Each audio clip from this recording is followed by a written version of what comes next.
Hello guys, how's it going? My name is Dal, and this week in the patch 10.15 over on the PTR, we got yet another update featuring new dragon riding mount customizations, new convenience features like being able to sell all of your junk in a single click of a button without the need for an add-on, and even more ways to upgrade your max level Dragonflight gear and items. This week also features new talents for our classes, with druids, evokers, paladins, and especially mages making additional gains.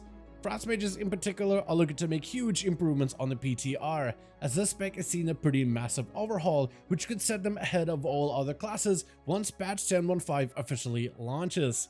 And I wanted to cover all of these newest class changes in today's video. But right before we get into this recent PTR update, most of you guys watching these videos are still not subscribed. However, the more of you remind, the more of you do. So let's keep it going. Subscribe to the channel and ring the bell if you're watching these videos anyway, especially if you want to get more regular content regarding all of the newest Dragonflight updates and changes going forward.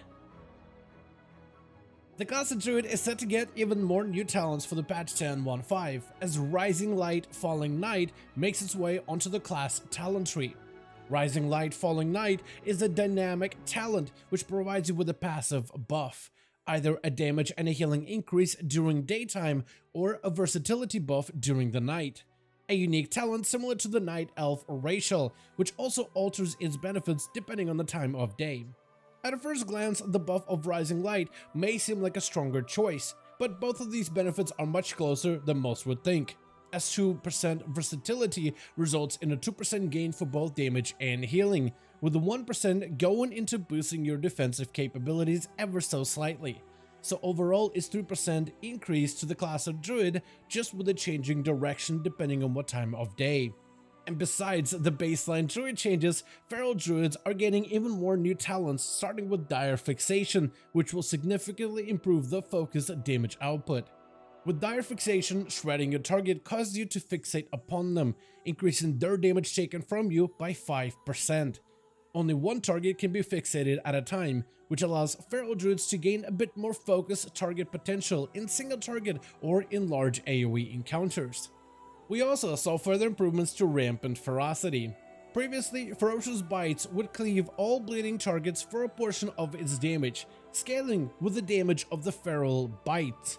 This change no longer scales the cleave damage with the bites directly. Simply spending 5 common points into a bite, whether you heavily invest talent points into Ferocious Bite or not, causes your Ferocious Bites to deal its full damage to nearby targets, improving Feral's consistency no matter your chosen build. Finally, Restoration Druids are making a big gain this week, with all of their damage spells and abilities bolstered by 15% baseline. This change is made to help wean them off of Nature's Vigil, which is a talent most Restoration Druids use to deal damage to enemy targets through combat healing benefits. The newest edition of Augmentation Evoker also sees even more changes this week, starting with their Mastery. Augmentation's Mastery effect of Time Walker causes them to bolster nearby allies, increasing their versatility every time they cast any of their empowerment abilities. With high enough Mastery, Augmentation Evokers can increase the allies' versatility by over 20%, which under normal conditions can result in a 20% damage or healing increase for a short moment. Because of its potency, Evoker's Mastery value is being reduced significantly, though the secondary stat of Mastery will likely still be worth investing into when it comes to gearing your Augmentation Evoker.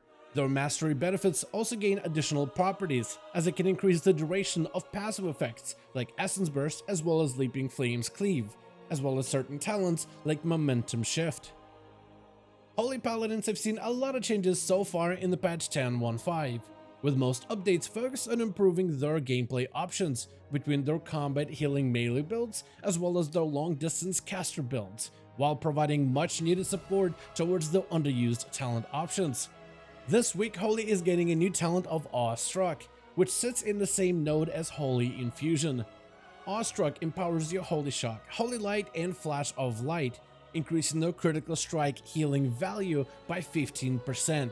Which gives Holy Paladins a much more defined crit healer identity, while improving the value of casting healing spells on your allies. Besides these changes, we also have Glorious Dawn, which now increases the healing and damage effects of Glimmer of Light by 10%, and the talent of Awakening, which rewards the paladin with a much longer duration of Avenging Wrath as well. Finally, let's go over the massive gameplay overhaul coming to the spec of Frost Mage, which is looking like it's going through quite an incredible transformation over on the PTR. The spec is going through a ton of various improvements, starting with the main offensive ability of Icy Veins. The baseline version of Icy Veins can feel somewhat underwhelming, though through a variety of talents and passives, Icy Veins can be quickly transformed into a formidable buff, which significantly boosts Frost Mage's damage output. Patch 10.15 seeks to correct this issue by making Icy Veins feel like a powerful combat enhancement natively. First, its cooldown is being reduced down to 2 minutes. The haste buff granted by Icy Veins is reduced from 30% down to 20%, and Icy Veins now summons a water elemental to aid you in combat. The water elemental's ability damage has been significantly increased. Whenever the water ele deals damage to an enemy target, it builds up stacks of frigid exposure, which shatters the enemy's defenses, increasing their damage taken from your attacks by 4% per stack, up to a maximum of 20% damage taken. Water Elemental's ability of Water Jet deals significant damage and will rapidly apply the stacks of frigid exposure. The Water ele's ability of Freeze roots all enemies in its place, and applies maximum stacks of frigid exposure, which makes all targets take maximum frost damage for a limited time. This change also allows Elemental to become a far more powerful companion through a limited combat duration. The damage increase from frigid exposure gives Icy Veins quite a bit of extra offensive burst value. Though, as a trade-off, Icy Veins can no longer benefit from cooldown reduction mechanics whenever your frost spells crit against your targets. Instead, it can be prolonged through Thermal Void, though with a limiting maximum duration. The debuff of frigid exposure also has some new limitations. While it can be easily applied to targets with the elemental's freeze and water jet abilities, it can only be refreshed against a singular target. When swapping to a new target without the water jet or the freeze, the water elemental will have a hard time rebuilding all of its frigid stacks before you can reach your maximum damage, making it a tad less effective when constantly swapping targets. Though this change does give Icy Veins a ton of impact as an offensive cooldown, and could see even further improvements during its time on the PTR. Besides the main cooldown of Icy Veins, Frost Mages also sees additional updates this week, with new additions and changes within its talent tree. First, we have the passive of Winter's Blessing, which increases your haste by 8% and causes you to gain 10% more haste from all haste stat sources. Talents like Ray of Frost are further empowered with the new upgrade passive of Cryopathy, where consuming Fingers of Frost with your Icy Lances increases the damage of your next Ray of Frost by up to 80% additional damage. Casting Icy Veins causes you to instantly gain full stacks of Cryopathy, making it a lot more bursty. Splitting Ice further promotes the use of talents like Ebon Bolt and Glacial Spike, which will cleave a nearby target for 100% of its original damage, making Frost Mages a lot more effective when cleaving to nearby targets. The talent of Coldest Snap transforms Cone of Cold by increasing its cooldown to 45 seconds. Casting Cone of Cold resets the cooldown of AoE abilities like Frozen Orb, Comet Storm, and Blizzard. Additionally, Cone of Cold now also applies Winter's Chill to all targets in front of you, further boosting Frost Mage's burst AoE capabilities. Finally, the Frost Mage's Mastery has also been adjusted.